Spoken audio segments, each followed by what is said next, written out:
Hey everyone, welcome back to our daily devotionals. We're picking up in Philippi on Paul's missionary journey there. One day when we were on the way to a place of prayer, we met a slave woman. She had a spirit that enabled her to predict the future. She made a lot of money for her owners through fortune telling. She began following Paul and us, shouting, "These men are slaves of the Most High God. They are proclaiming a way of salvation to you." She did this for many days. This annoyed Paul so much that he finally turned and said to the spirit, "In the name of Jesus Christ, I command you to leave her."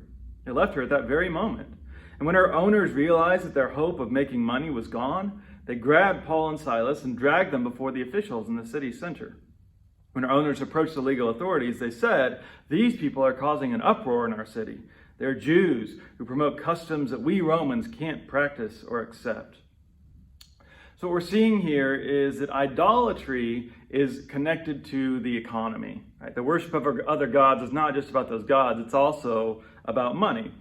Because nobody really seemed to be that bothered by Paul preaching that Jesus is Lord, that he's the Messiah. Now, they don't agree with it, but they're not really threatened until it affects their bottom line. Right? Paul frees this slave girl from this invasive spirit. And then her owners are mad that now they can't profit off her anymore. Notice also that they're not really honest about their complaint when they bring it forward. All right, once they've lost their money-making slave, they accuse them of being suspicious foreigners.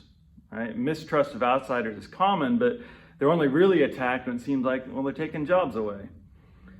It's the idolatry of money that causes us to put profit over human lives.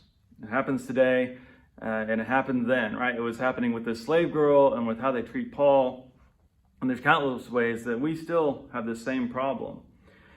Anything that is beyond criticism quickly becomes an idol. And that includes how we use our money and our economic systems. And so we have to pay attention to the way that the powers that be function through these sources. It's anything that we can put our trust in over God is also an idol. And that's what's happening here.